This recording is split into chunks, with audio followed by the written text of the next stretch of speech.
All right, hello everyone. Welcome to another incredible recording interview. We're excited. Matt and I are excited to do on behalf of Good Soil Investment Management with this time with Gary Marcus and Naveen Rao, who we reached out to just to kind of get a different take on the Tesla full self driving technology, where they're going with AI and timelines and such. And Gary and Naveen are both very well respected in the industry and very accomplished. And why don't we start with you, Naveen? Do you want to give a quick intro on yourself and some background, and then we'll go to Gary? Sure. Yeah. Pleasure to be here, and thanks for the invite. So my background was I've been interested in the field of how you make computers intelligent. So you call that AI, call it whatever you like, for a very long time. This is like a 25-year kind of thing for me. I spent the first part of my career in Silicon Valley working in various startups, designing chips and software, building, computers like processors from scratch. And one of these things I always wanted to go back and do was really pursue that endeavor of how can we make computers intelligent. So quit my job, got a PhD in computational neuroscience to really try to understand where state of the art and knowledge of the brain is, with hopes of bringing it back to the engineering world. And, after that, I was a researcher for a little while and then came back to industry where I founded a company called Nirvana Systems, which was actually the first AI chip company. We were the ones who kind of started this trend, and we were acquired by Intel in 2016. There, I actually started and led the entire AI division called Intel AI as a new corporate brand, all of that kind of stuff. But really, the same motivation existed. How can we build better substrates for intelligence? How can we actually innovate on algorithms to build intelligence in artificial systems? And my latest company is along those lines. How can we approach efficiency of biological systems? So I take a very engineering stance on intelligence, and I think Gary is a great complement to that. I've had wonderful discussions with him, so I'm looking forward to this. Thanks, Naveen. And Gary, give us a little background on yourself, if you don't mind. It was interesting hearing Naveen tell his own story. I guess mine might consist of two stages of AI disillusionment and a cognitive science training in between. So the first stage of AI disillusionment came when I was a teenager. I started programming first in assembly language, mostly in 6502. That's where I really learned, I think, about algorithms and representations and how to be efficient and optimize and all these kinds of things. And I eventually got Logo, which is kind of like Lisp, but sort of oriented towards kids on my Commodore 64, and that was like the coolest thing ever. And instead of doing turtle graphics, I tried to write a Latin to English translator, and I sort of succeeded in doing that. Like I got a semester's worth of Latin in there, which allowed me to go to college early. So I never finished high school. I'm a high school dropout. Side fact about me. And then I went off to college.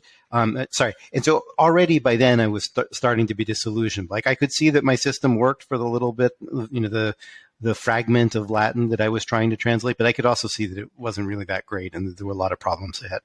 And so that actually led me to study the cognitive sciences. First, I studied reasoning in college at Hampshire College, and then I went on to work with Pinker when he was still at MIT on child language acquisition. And while I was doing that, I looked at the neural networks that were popular then, which are actually predecessors to the ones that we have now, and found that they just didn't do a very good job of capturing the human mind. And wrote a bunch about that, including a 2001 book, The Algebraic Mind, that anticipated what we would call neurosymbolic AI, tried to bring together neural networks with classical AI. But then I got really disillusioned with AI at that point.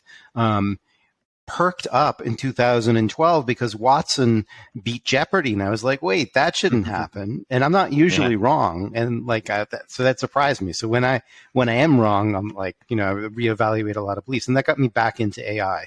It turns out that it was kind of a cheap trick. Like there's some good engineering there, but the reason that it won is because 95% of all the answers in Jeopardy are titles of Wikipedia pages. And so the way that Watson won was really, it was doing information retrieval rather than inference. Inference would have been really interesting. It wasn't really doing that. And then I started writing for the New Yorker about AI and trying to warn people about hype and stuff like that. I was also writing about neuroscience and some other things. And then one thing led to another. DeepMind sold their company for a lot of money. And I was like, hey, I could do that kind of thing. And so I also started an AI company roughly around the time that Naveen did. Mine was called Geometric Intelligence. Sabine Garamani is one of the best machine learning people in the world. And was a classmate from grad school, and I founded it in pretty quick order, like a little less than 2 years. We sold it to Uber. We started Uber AI Labs. But none of this stuff I found particularly satisfying. And I'm still kind of looking for the AI that would do what I would like it to do. These days I've been writing a blog called garymarcus.substack.com. Well, I guess it has a name I don't even remember. It's supposed to be the no bullshit look at AI is basically what it is. And my view is that we're spending a lot of time building AI that's not really getting us to what some people call AGI, artificial general intelligence. And maybe it'll come up today. I recently made a bet with Elon Musk about, how close we were. We can talk about that. So I'm glad to be here. He hasn't accepted the bet, has he? He has not accepted the bet. Metaculus has accepted it as a good thing for the community, and so now everybody can kind of play the at-home version. I bet him $100,000, and the bet's now at $500,000. So there's a lot of money potentially riding from the perspective of us mortals, but not enough to make Elon get on the line. So that's a really great overview, and thanks to both of you for sharing about your backgrounds.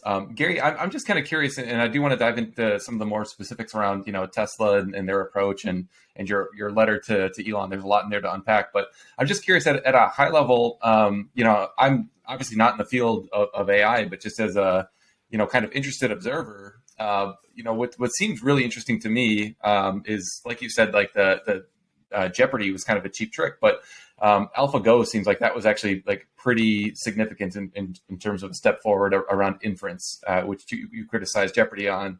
And then at the same time, you got, DALL-E and GPT-3 and some of these things that are doing what I would say are pretty novel. And, I think the key word here is creative applications of intelligence. So I'm just curious, before we dive into Tesla a little bit more specifically, what do you think about some of those other applications, which, to somebody outside the field seem really impressive and original? I think there are a lot of things that are, in terms of engineering, really impressive. I mean, like DALL-E, you can type in text and you get a picture that's fabulously well composed. If you dive deeper into these systems, they generally don't really understand human language. Of course, I mean, there's no claim that AlphaGo would understand human language, but like DALL-E, there's a claim that, hey, this understands human language. And if you dig in, you find, for example, it can give you an astronaut on top of a horse, but if you ask for a horse on top of an astronaut, most of the time it won't give you that. And then people come up with their little harebrained theories about why that might be the case, trying to make excuses for the model. And it turns out, no, actually it can give you the horse riding the astronaut. It doesn't really understand the language. It's really using a bunch of statistics as a proxy for doing what a human would do, which is to like build a representation of who's doing what to whom. And none of these systems like GPT-3 and DALL-E and Imogen and so forth really understand who's doing what to whom when. And if you're talking about natural language understanding, that's really the name of the game. Is you think about like the journalist questions, who, what, where, when, why. Maybe how, you want to build an understanding of something around those questions. And these systems just don't really do it.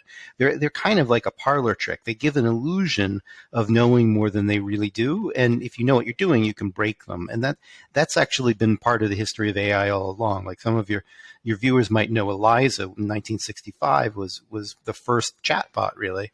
And it was kind of set up as a psychiatrist, and people did it over teletypes, which is basically like text messaging. And nobody realized there were machines that were, quote, smart enough to do this sort of thing. And some people thought they were talking to a human being. They would say, like, I'm having trouble with my boyfriend. And it would say, oh, well, tell me more about your mother or something. And, people would think, oh, it took an interest in me, whatever. And they anthropomorphized it. We call it the gullibility gap in my book, Rebooting AI. People fell for it. It's kind of the same thing with GPT-3 or DALL-E. Like, our brains did not evolve to discriminate like a chatbot from a human being. So we anthropomorphize it. And if it does something that's spectacular, you think that it has a general kind of intelligence that it doesn't really.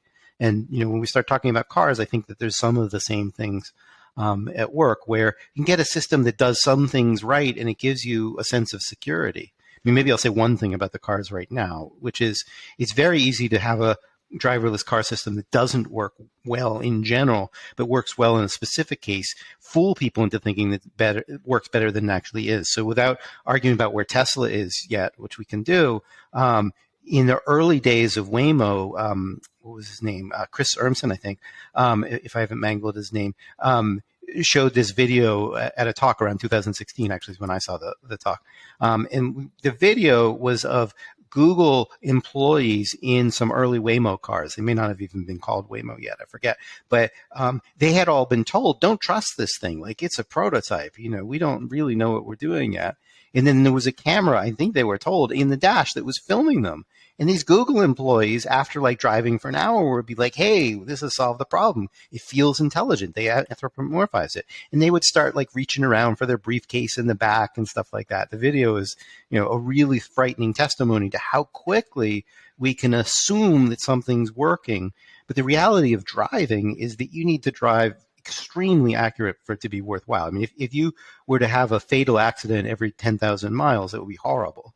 You know, humans, it's like every 140 million miles, and even that, you know, we think we think we can do better, and I genuinely believe we will eventually do better, and that's a worthy thing. But you know, you can't sit in a car for an hour and tell, hey, is this a 1 in 10,000 mile fatal accident kind of car, or a 1 in 140 million mile kind of car? You can't tell that just by sitting there. You have to do extensive statistical analysis and so forth.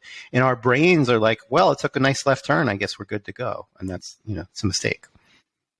Yeah, so in the statistics are around safety that's definitely an area I want to come back to in a little bit. But maybe before we go there, it seems like one of the areas of your disillusionment, Gary, is around the difference between what most people would call narrow AI and, you know, AGI, or artificial general intelligence. So to my mind, if I were to try to define that, it would be, you know, one algorithm or type of artificial intelligence which is capable of driving a car and cooking and playing chess and playing Go and doing all of those things at a comparable level of intelligence. In my mind, that's something very different than what Tesla's trying to do with full self-driving. But I wonder, do you have a different definition? That's a really interesting question. Naveen will speak to it, and then I'll jump in.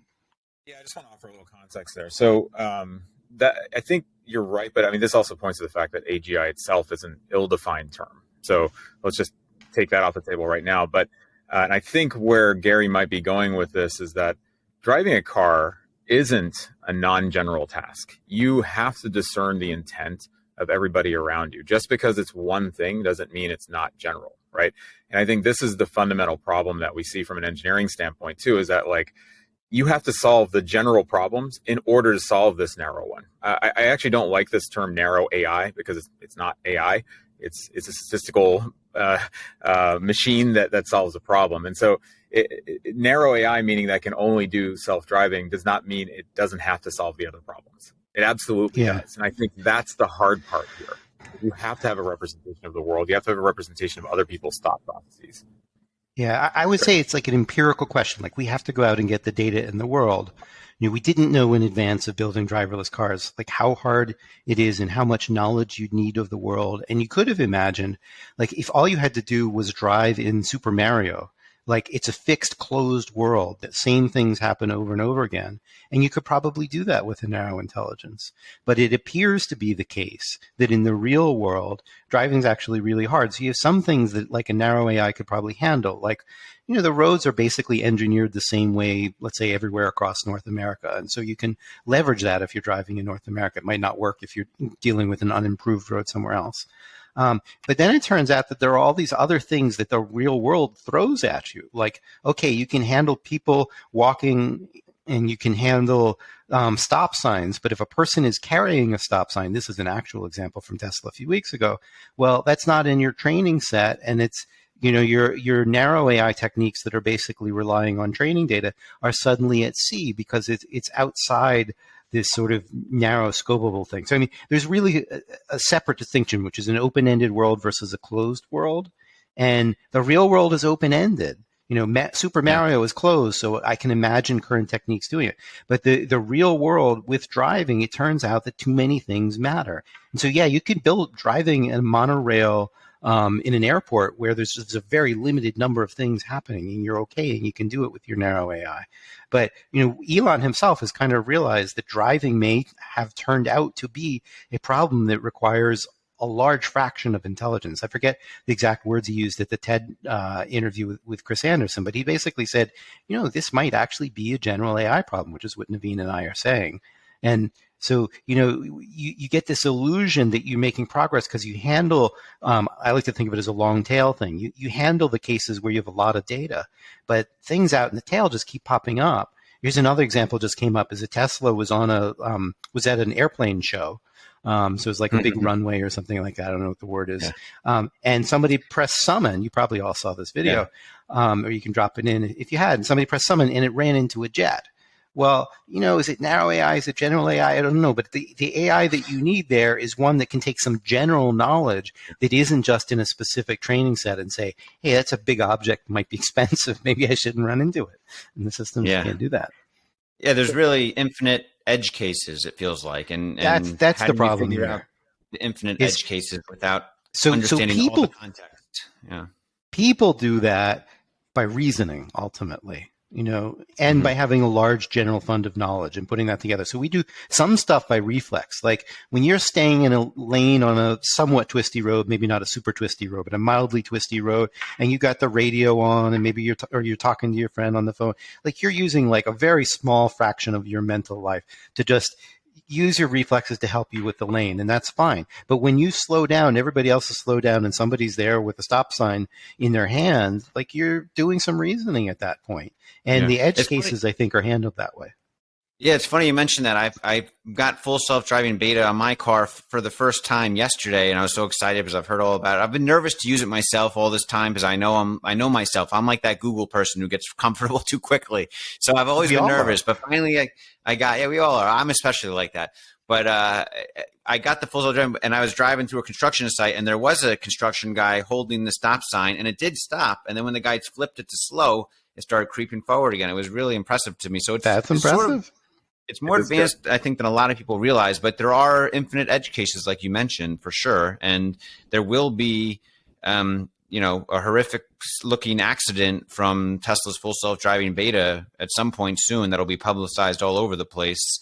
But what will not be publicized, I guess, is statistically how many lives has it saved. Or has it saved lives yet? We don't, that's just it probably has. I have my doubts about the data that's been released and so forth, but I'm, confident that it probably has saved some lives and probably has cost some lives, and also that we don't have the full story on those data. Yeah, so let me offer another way of thinking about this, or a kind of a framework that I actually think might disagree a little bit with Gary. So while we agree that there needs to be more of a generality, like a sort of a general knowledge database before you can really drive effectively. I don't actually believe this idea of AGI, or whatever you want to call it, whatever a human does, is actually magic in any way. It is something that it's a lot of inductive biases. It's a lot of things we just haven't figured out yet, but could potentially figure out. And an example of that would be a monkey or other non-human primates. I worked with these animals in my research and as a neuroscientist, and I found something that was very interesting. So I actually had small children at the time that were, 18 months old, something like that. So I could actually do these back-to-back experiments with them behaviorally. And there were simple tasks where a monkey had to sort of follow a dot on a screen, and a dot disappears, it has to jump somewhere. These kind of standard neuroscience-y tasks.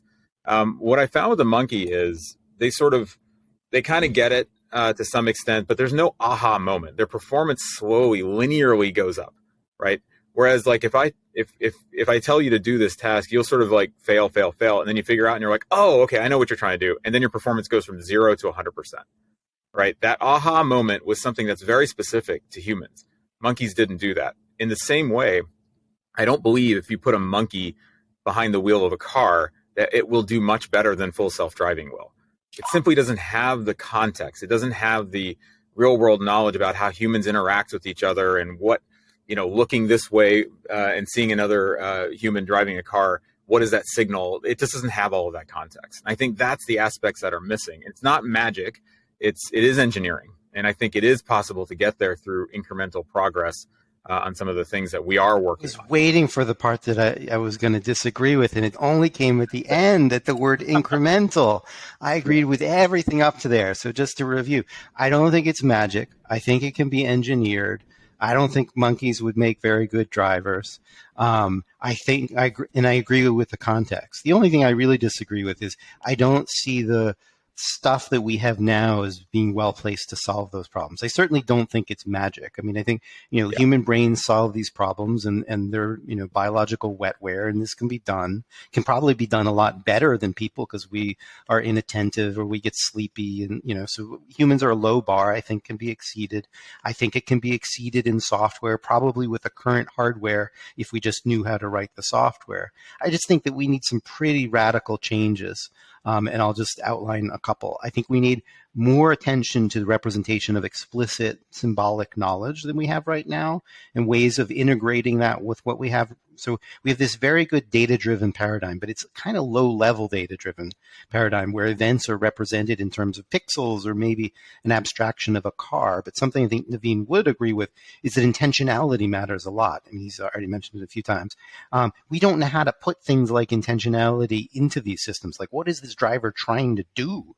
Where do I think that they might be headed, or this person? Why are they doing this? And there's some people working on it, but it's a tiny part of a very large field. And most of what Tesla is doing, and most of what people in general are doing, is just trying to get more data and squeeze it into the deep learning paradigm.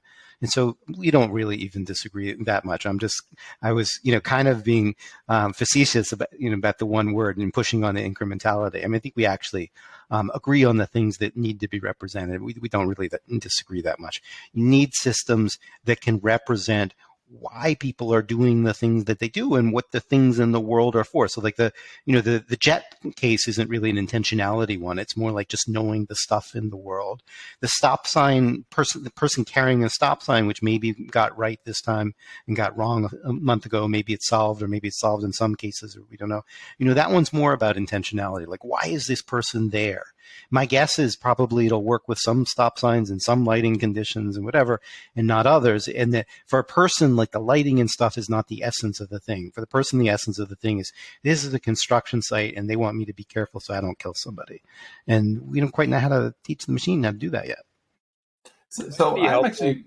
Oh, go ahead, Naveen. It might be helpful for the audience to kind of just give a little quick primer on some of these differences, because I think Gary used a lot of words there, symbolic representations, and why is that different from artificial approaches today?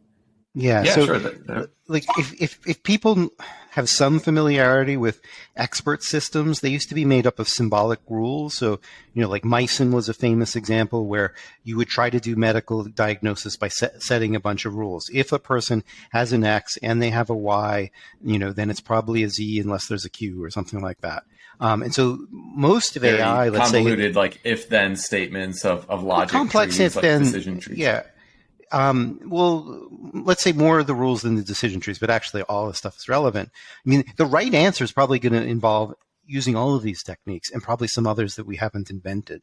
My view, and I have an extreme view, but I hold it extremely strongly, is that there's too much investment right now in only one of the techniques. And the one technique is the neural network, where you represent things in a bunch of features and you learn the correlations between those features in a particular way. I don't know if we have to go into the details. And there's this old-fashioned stuff with the rules, and the rules have their own problems. Like, they don't work on their own. They have their own edge case problems. And nobody has, I would say, a methodology right now to make a complex cognitive machine. So what the brain seems to do is it juxtaposes a lot of mediocre systems, but does good conflict resolution between them. So, you do some stuff reflexively, which is not that great, but you can do some stuff deliberately. And most of the time we kind of balance these systems well. You can think of Kahneman System 1 and System 2 as kind of rough, very rough guide. But anyway, this symbolic stuff, I think, is still important. In the symbolic systems, like, you would have an abstract symbol that represents having this disorder, or, in this context, or whatever.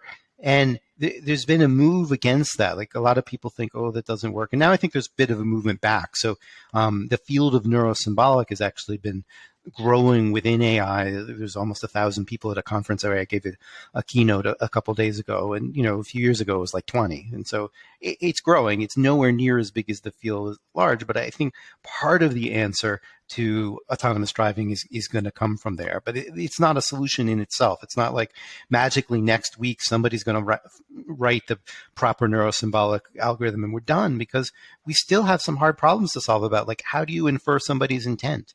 Like, intent is much harder to learn than, what a stop sign looks like. What a stop sign looks like, you can get a bunch of Amazon Turkers to write on a bunch of pictures. It looks like a stop sign, doesn't look like a stop sign.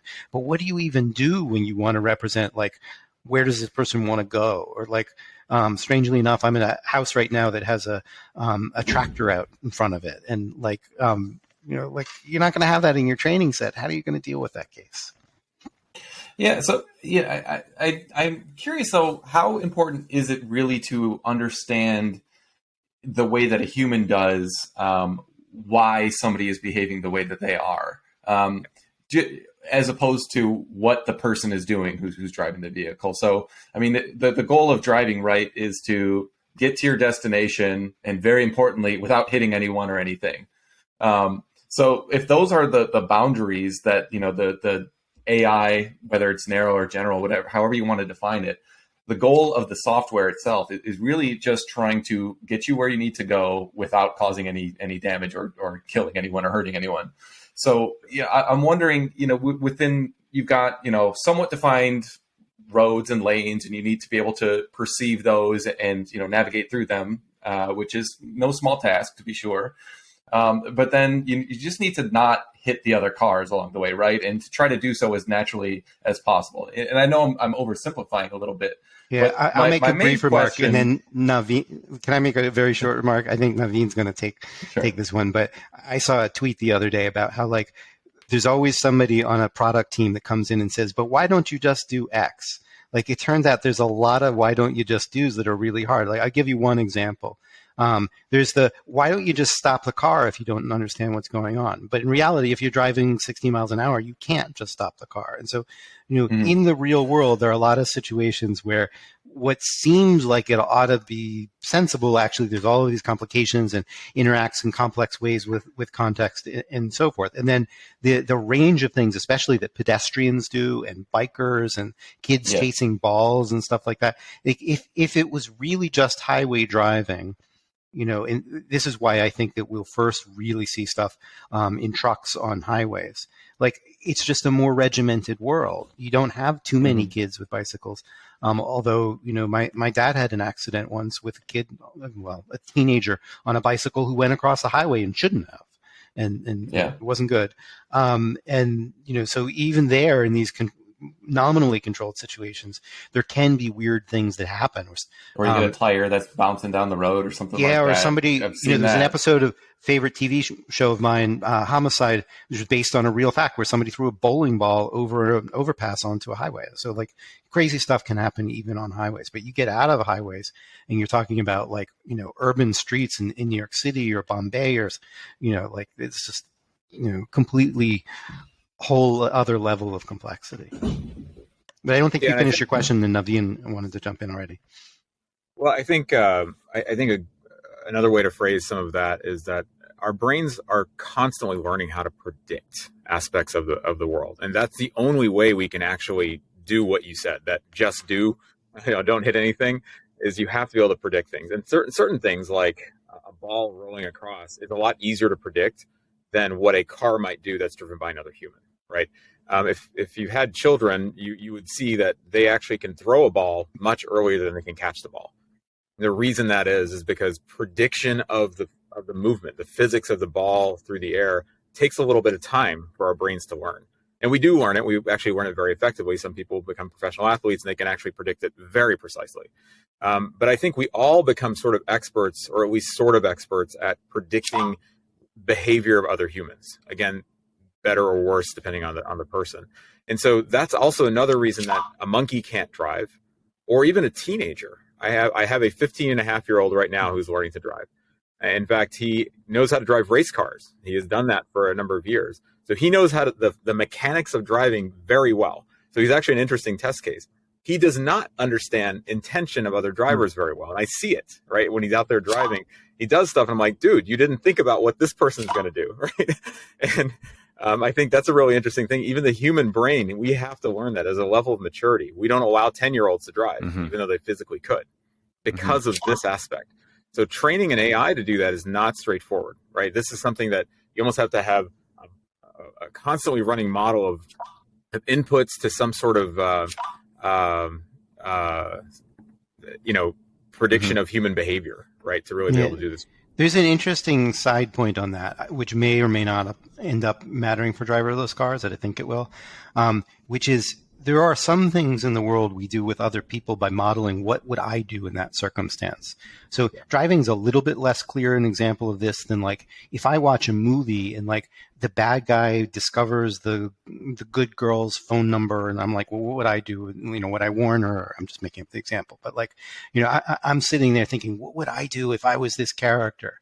And in order to watch a movie, I think you need to do a lot of that. You may need to do less of it driving, but however much of that you need to do, it's like hard. Like human beings have this internal sense of what the intention is from their own actions and their own experiences, their own emotions, and machines don't have that. So they mostly have to look externally at the end product, which is the behavior.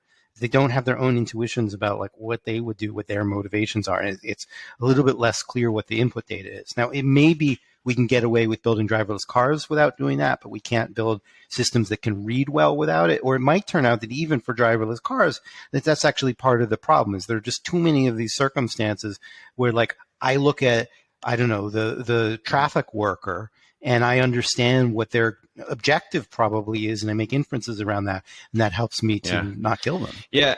And so that may turn out even. Yeah, I mean, I think there's a good question in that, Gary. Is I keep thinking of that philosophical quote: "Don't let perfect be. Perfect is the enemy of good." And so, given how horrendous I think humans are in paying attention compared to computers, which are, their eyes are always, the vision's always on, they're not looking at text messages or, but I guess it's what percentage of edge cases, of how many degrees of edge cases, by nines does the full self-driving algorithm or software have to get to where it's, 10 times safer than a human, where it's clear that it's saving lives statistically.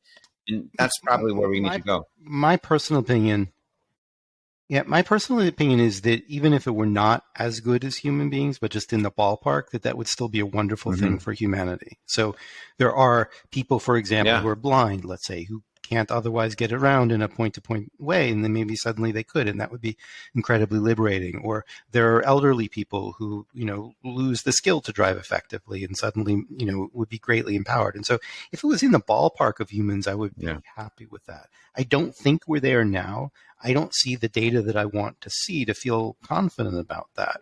I could imagine that we might not be super far in, let's say, very geofenced, limited, places that are super well mapped. The weather is predictable and stuff like that. We might get to like reasonably close to humans relatively soon. There are trials in San Francisco for some autonomous ride sharing and super well mapped stuff. In the really open-ended place of like, I can get in a car anywhere and drive anywhere and feel pretty confident about it. Except maybe some like nasty, twisty roads in places like Greece where they're really narrow and people are doing a lot of passing. But, most places in the world that I drive, I feel pretty confident. And I don't feel like machines are particularly close to that now in that kind of generality. But I don't think we should hold them to be equal. I think we should hold them to be close. But we also, I want to make a point here that we also need much more disclosure from places like Tesla about the whole industry. I don't mean to single Tesla out there too much. We need more disclosure about what's actually happening. What are the circumstances? When were these systems engaged? What were the paths that they were driving on when there were accidents or not on accidents? we out in the let's say academic community who watch these things know that we're not really getting the full score. I will single Tesla out on one thing, which is that other companies in California have to report intervention rates. How often does a human have to intervene? And they say, well, we're not really driverless cars. And I say, well, if you call yourselves Autopilot, you can cough up that data. So that kind of leads me to my question. I'll open to both of you, I guess, is what statistical data would you like to see? I mean, the intervention rates you just mentioned. Is there any statistical data, I guess, including that you'd love to see from Tesla to help make a decision of how close their current full self-driving might be to a human safety level? Well, because it's so much about edge cases, I really want to know where are those miles driven. If you give me, I got 10 million miles and I haven't had any accidents. That sounds great. I mean, I gave you the human number of 140 million, but still, I'm impressed if you have 10 million miles without an accident. But if it's 10 million miles on highways and the user disengages every time there's rain and every time the traffic slows down below 30 or whatever, then I'm a little bit less impressed. It sounds like you're mostly, the user wisely is avoiding putting the car in situations where the user knows full well the car doesn't really work that well. So, I really want to know a lot more about the circumstances. I want to know more about what accidents have actually happened. It's not clear that we really know. When there is an accident, I think there should be more disclosure about what exactly happened faster. A lot goes through the NHTSA, but, little bits drip out in the media, but we don't really know. I would like a full debrief. What really happened? So, the first accident was that guy in a car, went underneath a tractor trailer. He was on a. I remember that. Knows this one by now. 17 or 18. I have heard rumors that the part of the problem was that the Tesla system at that time, which I think was Mobileye, didn't recognize the tractor trailer because there was some hack about billboards. I don't know if that's true or not. I've heard it a bunch of times. Say again? It was sunlight. I heard the sunlight part too. I heard both. I mean, I would like to know both parts. What do we know about that? And I shouldn't have to ask people at the back room at a conference, hey, Naveen, what did you hear about that one? And that's kind of how it works right now. And so 2 years in the pandemic, I haven't been in too many back rooms. I don't know exactly what's happening. That's not the right way to do this science. I think, you're totally right. Better data. And some of that data is real comparisons to humans. I mean, generally, when you have a task where you don't know the ground truth and you sort of have some human data, there's usually a variance with humans, right? Present certain situations where there are high variance with humans, high variance in terms of output actions, right? And those are the things I would like to see what the FSD does. If myself, Gary, Matt, and Emmet all did slightly different things in something, let's see what the AI does, right? Let's see what the outcomes are in those situations. The highway miles are easy. That's irrelevant. And so it's really about trying to find the specific cases where there is disagreement even amongst humans, and that we sort of agree on some kind of a good behavior as an outcome. I'll suggest something and maybe rile up some of your audience along the way. There's a guy in your world is probably persona non grata. He goes on Twitter by AI Addict, and he has a YouTube channel. I don't know his real name.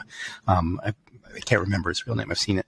But he just did this video that I thought was wild in a good and bad way, in which he had an accomplice throw a barbecue grill on the road and peel out with a pickup truck right in front of him and stuff like that. So I mean, part of it I thought was batshit crazy because that was dangerous. I don't think he's a professional driver. I don't think there were medical people standing by.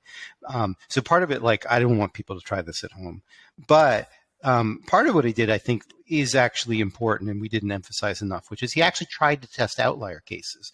And the guy had actually worked at Tesla and some other pieces of Tesla maybe, but he had a good intuition about what might be hard. And I think that we do want to have experimental testing under controlled, careful conditions. Be nice to compare with human professional drivers, or we have to be very thoughtful about it. But the point is that testing those outlier cases is important. It's not just the highway miles. We really want to know if something weird happens, if something falls off of a truck, if We can think of lots of these edge cases. How do these different systems handle? And this is not just Tesla. I mean, it should be everybody.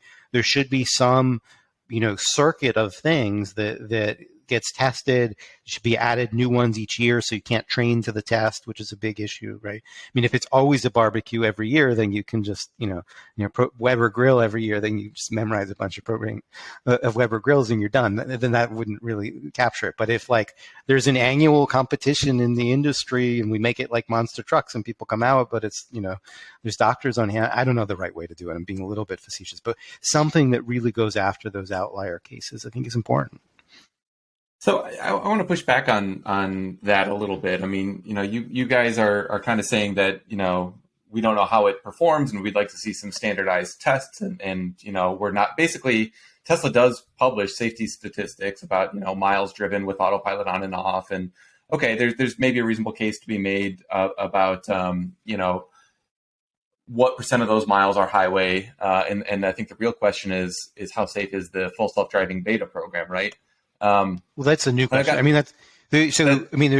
There's two questions. One is where did you drive? And the other that we haven't talked about at all, but you just brought up is the software itself is evolving. So it's not really that much use for me to know what last year's stuff is like. I want to know where are we with the beta and how are we going to do that? So there's a new beta. And they're releasing that these stats quarterly. And I've tried to kind of not back it up, but do my own calculations externally to, kind of see, is this actually safer than just a human, which, in my mind should be with the data that are there. You just can't. Well, that's what you say, but I'll tell you when I'll start to have confidence in the data. One is when they introduce those intervention rates. If they're not even willing to share those intervention rates, that smells bad to me. Intervention is a proxy for safety, and I would argue it is right now. If it's a well understood one by which we can compare different companies. Everybody else is participating. I mean, that's the one place I'm most going to blame them. Like Tesla is not claiming fully autonomous. In my mind, we need to break this conversation into two different pieces. One would be is Tesla's software and hardware combination capable of ever becoming fully autonomous? I think that's let's maybe put that aside for now. Ever is a big word. We should talk about that now. And let's table that maybe for now. We can come back to it in a second. No, it's an interesting question. We should come back to it. Yeah. I think the more relevant piece around safety is how safe is the current beta program. Well, let me make you refine your question. No, all right, go ahead. Serious refinement,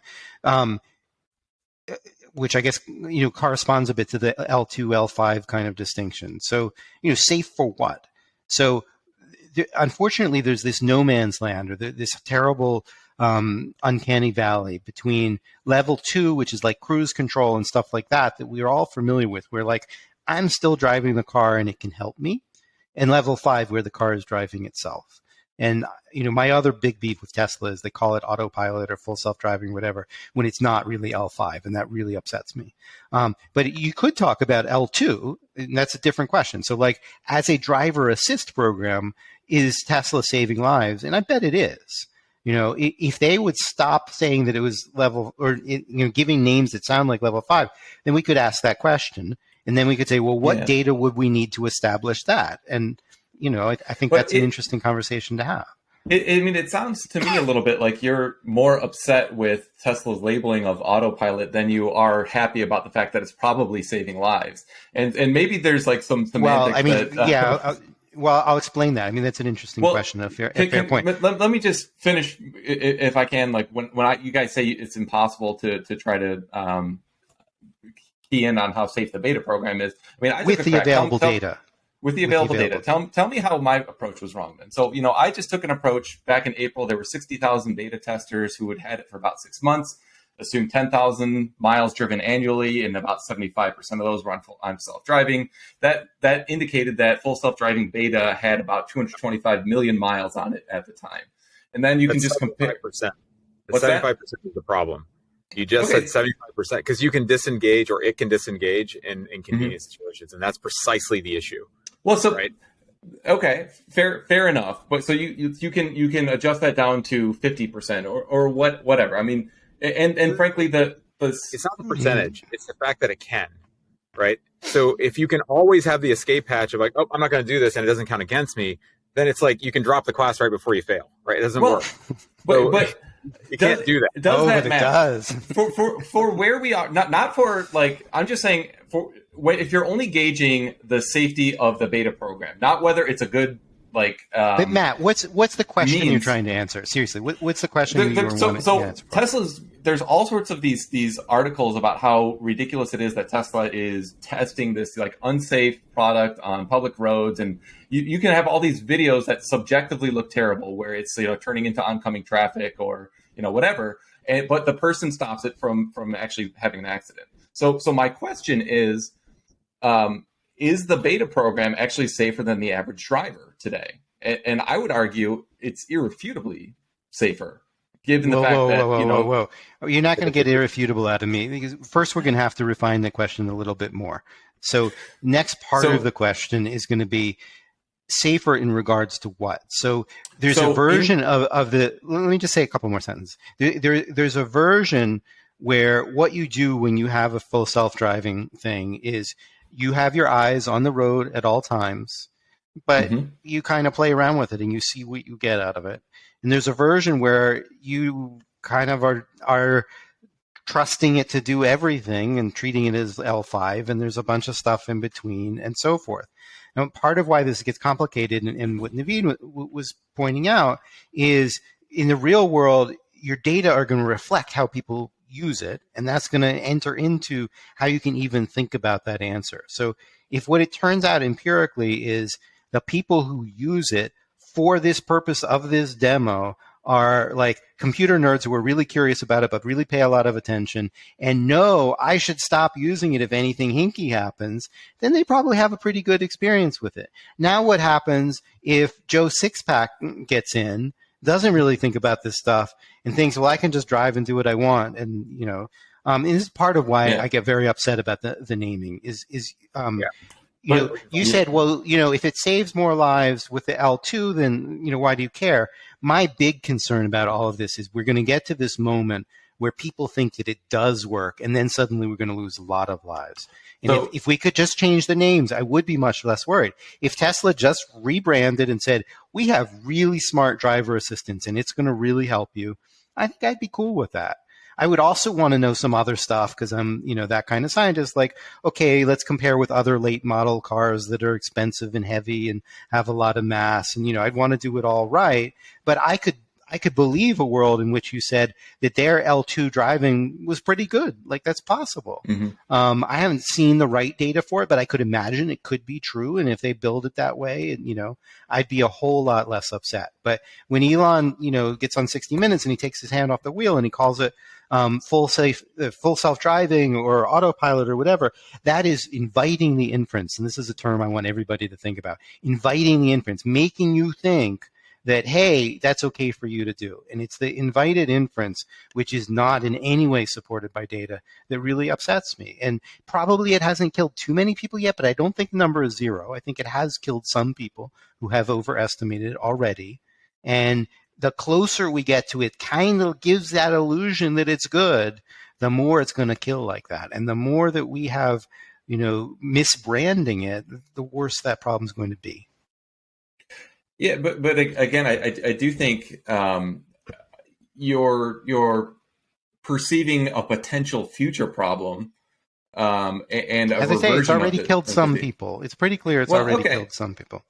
But has it killed more people than comparable human drivers? So you're right, like the instance in 2017 and all, but like in my mind, like those issues were highway driving, which I think we could all agree, highway driving has.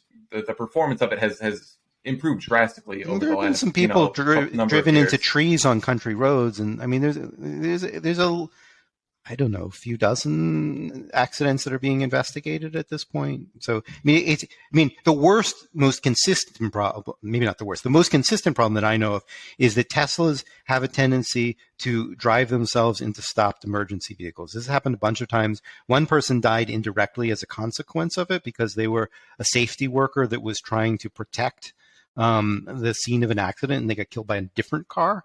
I think nobody has been directly killed by it, but this is a known problem. It's been around for 5 years. Mm-hmm. It has not been fixed.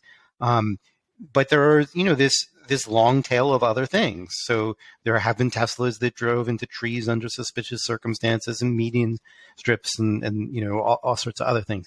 And I don't feel like I really know the data because like I read, little bits of NHTSA things or stuff on Twitter, but there isn't that full disclosure that I would want. It is possible, Matt, that the thing that you're driving towards is correct, namely that so far the number of people who have died by abusing, let's say, the system and treating it as level 5 is smaller than the number that's saved. We don't really know either numbers. I think it is possible. And in that sense, you could say maybe it's been a net positive so far, but the risk is really Naveen, what do you have to say? I know you haven't talked in a while. I'm sure you have opinions on this. What are your thoughts? Yeah, I mean, I agree that the marketing sets an expectation from the user, and I think that's the thing that Gary's really harping on, and I agree with. And I think, I've talked to Elon about this a long time ago, and the intent is right. Yes, build something that's a safety system that makes travel safer. I agree with all that, but like the expectations he set with the world are just wrong. It's just not. He's saying full self-driving was 1 year away. What, in 2015 or 16? 15. I can't imagine. It's 15, right? I can't imagine he knew that. I can't imagine he knew that was not going to be a hard problem. Even then, he's a smart guy, right? So to me, it feels like there's a priority issue here, right? The marketing seems to trump the reality, and that reality can result in deaths. And I think that's the problem I have with it. I'm a technologist. I love technology. I want to see it help humanity and do things better. But things where safety is of a concern, we need to say those things correctly. I mean, other car manufacturers have been a lot more conservative on this, right? And rightly so. They've been browbeaten over the last 50 or 60 years of producing cars to know if I say something, I need to really mean it. It needs to be really tested. So, I worked with car manufacturers on the electronics when I was at Intel. I mean, the amount of testing and safety standards they require is pretty crazy. And it's for good reason, right? I think I learned to appreciate the rigor that goes into it. What I just don't like is that Tesla has kind of circumvented that rigor, and they're just like doing it in the name of getting hype, and it's not okay, right? That's the part I think is a problem. Now, have they done great work? Yes. I still don't think that they are the best, to be completely honest with you. I actually do think Waymo is ahead of them in terms of actually solving the problem, but none of them have actually solved the problem, and none of them actually produced data to give me or other folks in the industry confidence. My prediction from 2015 or 2016 was we will have geofence deployed self-driving in 2028, like actually something you can get generally available. I don't think I'm that far off, and that's not level 5. That is level 4, level 3.5, something like that, right? Level 5 is a different ballgame, right? I don't see that happening until, I don't know, call it another 10 years beyond that, something like this, because it needs such a level of testing and rigor that we simply don't even understand how to do yet. As you can see by the conversation here, right? We can't even clearly define it in this conversation. Yeah, it's interesting. Naveen and I both have kids. His are a bit older than mine. And he is making the call right now that it is worth it for them to learn to drive. Mine are young enough that when they, are at that age, I'll have to make the same call. My guess, same decision. I'm guessing I will make it the same way, which is like, at least for another 10 years, you're going to need the skill of learning to drive. But it's interesting to think about it in that way. Like, I would not tell any 16-year-old right now, don't bother learning to drive, because like you're only going to need that for another year or two, and it's a pain. I've been telling my 9-year-old that, you're never going to have to learn to drive. So I don't know. We'll see what the timeline is, but 7 years, I'm hoping, I'm optimistic. Someone will have it solved pretty well by then, because it is a death-killing machine, and one day it'll be outlawed. Whether it's 10 or 50 years from now, somewhere in between, it'll probably be outlawed for humans to drive them. Yeah, it will, or at least it will be like an insurance thing. It'd be like, you really want to do that? We're going to charge you for it because you're not as good at it as the machine. Like, neither Naveen nor I think that that's an impossible moment. I think we probably both think our kids will see it. And I don't know if I will see it personally. Like, I might, but I might not. I think I just want to point out on the context of the safety argument with the current, full FSD beta. It's not really called full self driving; it's called FSD beta. So with the current FSD beta program and the statistical safety of it versus, I think the elephant in the room is, I keep trying to think of the way to phrase it. It's not opportunity cost. It's like the opposite. I would call it like disaster prevention benefit. So the disaster prevention benefit of FSD beta is tremendous. I think people are so underestimating it. How many times is it text messaging that causes the accident these days? Probably 2/3 or more. I don't know. It's probably a lot. And these accidents are entirely preventable. At least a third. So yep. I think it's an order of magnitude more than the car going under the truck. Maybe 2 orders of magnitude more than the car going under the truck, or the car hitting the plane, or some weird edge case that hasn't been programmed yet into the FSD beta algorithm or neural network. Is my point. So I think that what I call disaster prevention benefit is tremendous. But I'm gonna pit you and Matt against each other and say that to be entertaining, I'm gonna say that the text messaging stuff is actually really important, that's what we want to drive towards, is that you can text, because we can't help ourselves. We're all addicted to Twitter and text and whatever. And so there is some enormous value in actually solving this problem. But, and this is where I'm kind of, pitting you guys against each other, but that's not the L2 thing that's, maybe saving some lives around the margin now. That requires the actual L5 or at least L4, where like it says, I can't actually take you to this place, but I can take you to that place and you can text while we go there. I think these are different problems. The text messaging one is hugely important. In the long run, that's the ball game. Plus, it helps the blind and the elderly and et cetera, et cetera. And so I think we should be investing money in doing it. But I just think we need fuller data disclosure, and we have to think also about consent and stuff like that. So I would not put an L5 car on a public road right now, unattended, because we just don't have that technology yet, and people would die. So, the things that let's say, Waymo might do more conservatively, maybe they're okay if they're public roads, but they're supervised in some way. But we're not at a point where we can do stuff where there's no, human intervention safely on arbitrary roads. What I mean is more, you don't want pedestrians. What I mean is the FSD beta as a very advanced driver assistance, it's much safer than not having it, in my opinion. As a very advanced driver assistance, not as an L5 vehicle. The best thing. Can I just? It's really quick. All right, so, it sounds like everyone wants to talk at once. Let's let Naveen go, and then I want to. I think, if you want to address these specific safety issues, I think there are ways to do it. I have a Tesla, and I do use. I have the Autopilot. I don't have FSD, and I do use it to text in full disclosure here. But I'm very aware of it. I have always been very aware of when it might fail, and I know specific roads where it works well. So I'm an educated user, and I'm like, okay, I can pop it in here, and I can I can send a text or email or whatever I need to do. So it actually does address that gap for me, right? So I think we can do that without actually having the full end-to-end level 5 solution, right? And I think that's the problem that's been set forth by the marketing of Tesla, is that there's an expectation of this. You're not going to get that. And if people expect that and they completely rely on it, we have a problem. Whereas if people say, look, this is a really great feature that I can take my eyes off the road for 5 seconds. It's pretty high confidence it's not going to crash. Okay, that's actually a game changer. Why don't we market it that way, right? Being able to follow cars in traffic is actually a game changer, like in stop and go. Market it that way. That's the issue. So, I just want to get back to my take on the stats, which I don't see anybody else doing this. But right now, Elon said that they're at 200,000 beta testers, just rolled out this week. Emmet got it for the first time. And so just some very high level math, if you guys would bear with me for a minute, even if you're assuming only 500 miles a month on the average beta user, which I think is on the low end, but so 6,000 miles a year of beta testing, that's low. But, you flex it up or down. That's 100 million miles each month if you've got 200,000 users. And the U.S. average fatal accidents is 1.46 per 100 million miles. So that essentially implies that every 3 weeks you should have a fatal accident with a pool as big as the FSD beta testing pool is.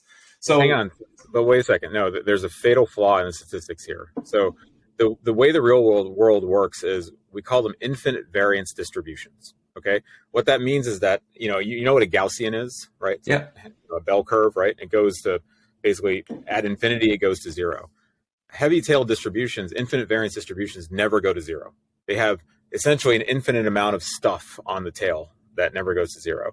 You can't characterize an infinite variance distribution with the mean, and that's just what you did.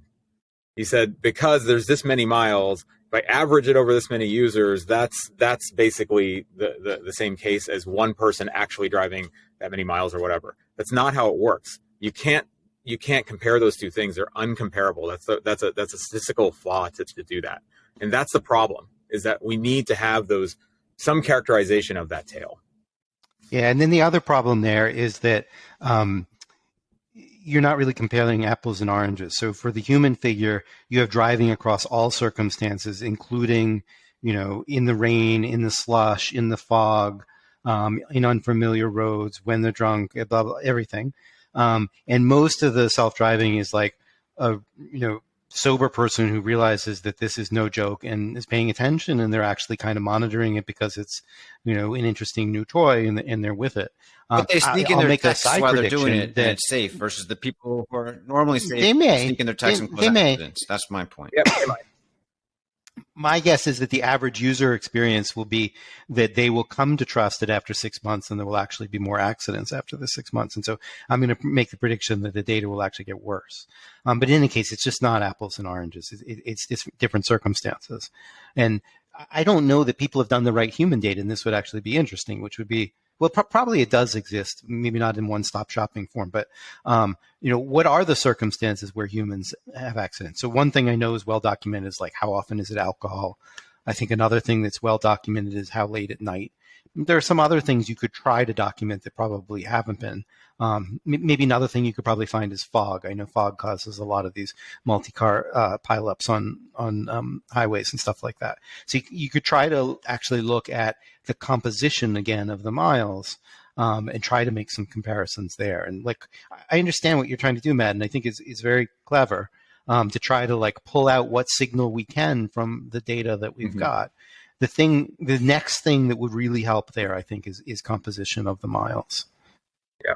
So I mean, Naveen, your point is certainly well taken. But I mean, at what point does it? If we get to the point where we're like a year in, and sure, maybe the miles are not completely, apples to apples between those comparisons. But like, at what point does it just become kind of like glaringly obvious that you've got 200,000, then 300,000, then 400,000 users with no fatalities and, drastically fewer injuries than you would expect?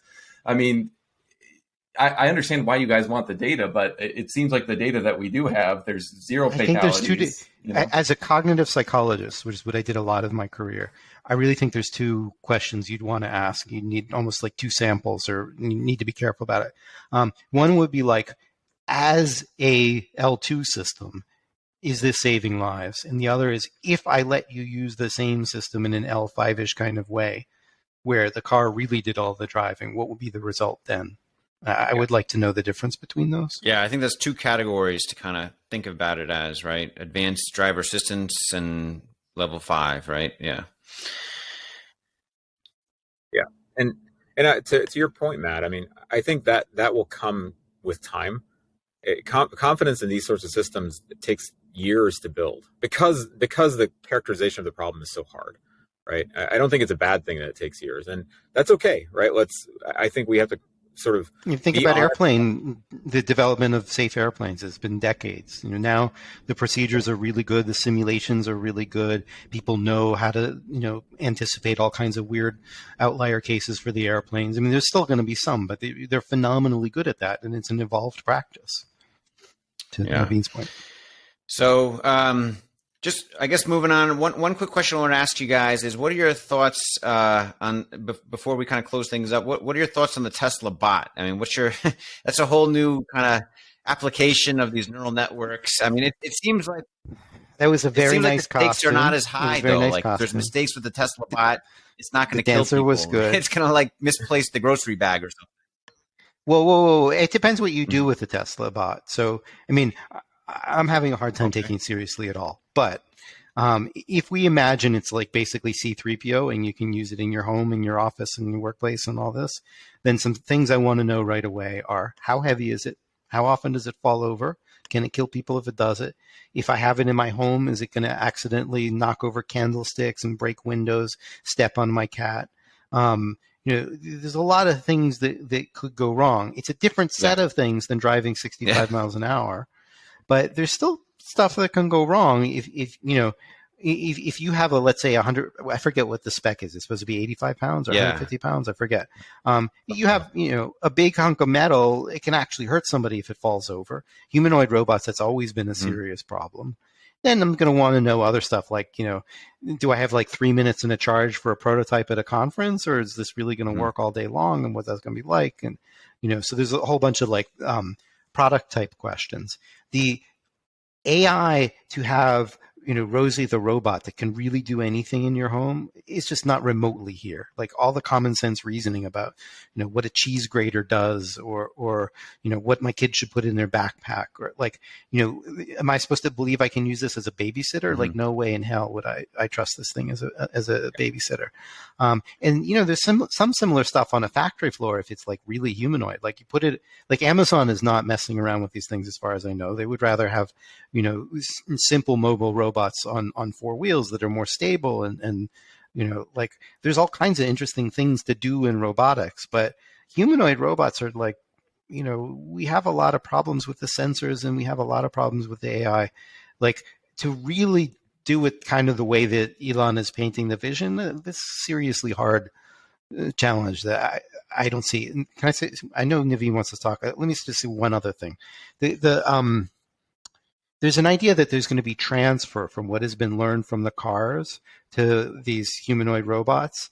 And there'll be a little bit. Like you can use the same image segmentation stuff somewhat, but I don't see Tesla's principal contribution as being algorithms so much as they have a phenomenal data flow. Some of that's just how many cars they have out there, and some of it is because Andre Karpathy is a really smart guy and he's built this wonderful apparatus for collecting data. But it's mostly the data that they've got. If they have any edge, let's say over Waymo, it's on the data side, and we never talked about LiDAR and the costs of that. But it's not that they have like great algorithms for planning in general use cases, like how do I structure my day so that I get my kid's backpack packed and the food is all cooked and the table's all clean. Like that's a different set of problems that they haven't worked on at all at Tesla so far as I know. And so I wouldn't assume that just because they're good at driverless cars that would help. I mean, yes, they're both robots. The Optimus and a driverless car, they're robots. There's going to be some transfer, but there's a lot of stuff that's different. I mean, I would say the part that is well founded is the perception system of a car is not going to be so dissimilar from an architectural standpoint. The training data is probably going to be different. There will be some transfer learning between them. So I think there can be some shared engineering on some of these aspects, which is good on not just the physical robot, but the actual computing system within it. So I think there is something there. And, there's a long history of automotive companies going after robotics. Right? Honda's been doing this for many years. Toyota has a whole research. Yeah. So I think it's a well-founded thing to try to do. But, I think there's this perception that because Tesla is doing it, it's magic and it will happen. That's the part I'm like, no, that's not going to happen, right? To Gary's point, like, do they have a leg up on the perceptual systems? I'm not entirely sure. I think they have trained more data, trained through more data than other companies probably have.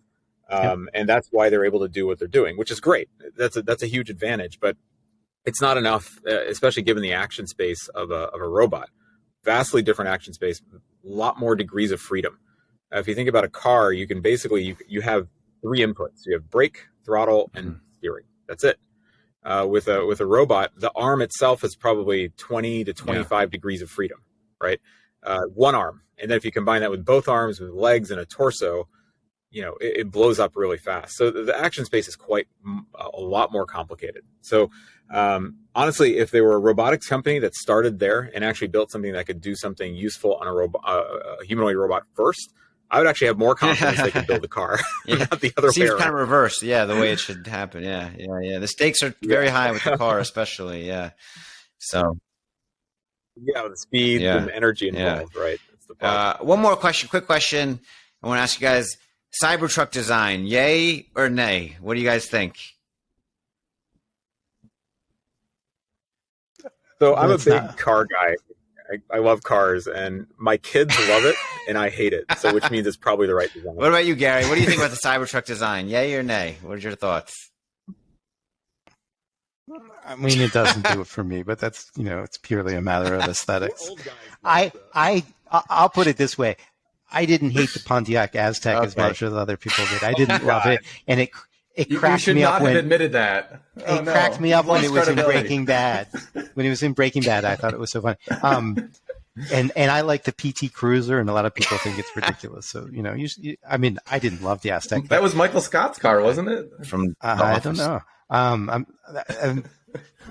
don't know. It's we'll see. It is what it is. Maybe in a couple of years when there's a bunch of them on the road. You have questions like about visibility and like there are certain functional details and whatever. And I don't know if AI does it. It's going to drive itself, right? Yeah. Right. It's going to drive itself. So it doesn't. If it drives itself, it doesn't matter what it looks. I think it looks so safe. Though. Like we didn't get to the bet, any which way. way, and the people will be safe inside, maybe. So I think we're wrapping up, but can I say 2 sentences about the bet and what it is? So I bet Elon. So Elon said that he thought we would have general artificial intelligence, which, as Naveen notes, is not super well defined, by 2029. He said he said he'd be surprised if we didn't have it in a tweet to Jack Dorsey. And I've been writing these essays on GaryMarcus.substack.com, and I thought it would be a fun one to write about. And so I wrote this essay saying why I thought AGI was actually kind of far away, how you would define it. And with my partner, Ernie Davis, that I do a lot of my AI work with, Ernie and I came up with a list of 5 specific challenges. And the overall structure of the bet was, if we're talking general artificial intelligence, then that would mean that at least 3 of these 5 ought to be solvable by that date. And so one of them was like understanding a movie, another was understanding a book, another was cooking, which would be Optimus's moment to shine. They weren't necessarily all directed at Tesla. So, like Tesla's not doing language understanding. Another one was about mathematical proofs, which Tesla's not, working on either. But anyway, so then like I wrote this up and I thought maybe I should like put some money on it. And I did, kind of as a lark. But I mean, I also thought through like the odds, would he take it? And, I thought it all through, and like it'd be interesting if he did, it would move. So I put down $100,000, and then Vivek Wadhwa, I've never said his name out loud, actually doubled my money like a half an hour later, which I wasn't expecting at all. And it became this thing. And so it's $500,000. The Long Now offered to host it. Metaculus will let people play at home with their kind of forecasting website. And so it's become a little bit of a thing. We still haven't heard from Elon, but it might be a fun thing for you to put in the show notes and people can look it up. By the way, Gary, I'll take the bet too. On my side. All right, we'll talk numbers. Maybe we can get I will this not up to $1 take million either side. I am very uncertain. So, but I appreciate you guys putting that bet out there, and we'll see if it gets more. I'd be curious. I looked at the Metaculus site and the article written on your letter, and it was interesting. And there's all kinds of interesting predictions on there, which is fascinating. So, I would encourage people to take a look at it. We'll put that in the show notes, and also your Substack in the show notes and such. And at the end of all of our discussions, we want to donate to charities of your choice. We'll donate $5,000 to each of your charities of your choice. Gary, why don't you tell us the charity you picked and a little bit about it briefly, or why you picked it? And I mean, I think they're like 3,000, but I gave you the 2 that I donate to the most each year. And like reliably every year, which are Wikipedia and Doctors Without Borders. I think Doctors Without Borders are incredibly brave, doing incredibly needed work where it needs to be done most at any given moment. So that's why I love them. And Wikipedia, I think, has done more to democratize knowledge than anybody. That their stuff is available to anyone, and I think that's a really wonderful thing for making very good causes. We'll donate $2,500 to each of them. And then Naveen, how about you? Which that's awesome charity would you like to pick? St. Jude's Children's Research Hospital. I think they've done actually incredible work in the practical realities of treating children who are in need, and actually driving research forward as well. So I think it's a wonderful charity, and I definitely want to support them. I support them already. And with this, great, I've heard a lot about St. Jude, and we'll be donating to them as well. And Yeah, Matt, anything else you want to say in closing? I mean, we had a really great chat here with you guys. Yeah.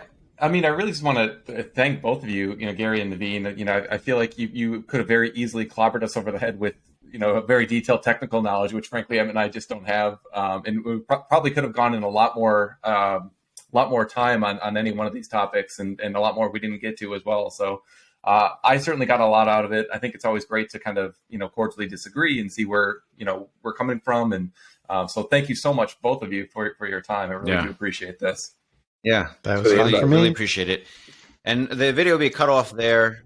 Thanks thanks. The video will be cut off there. But if at the top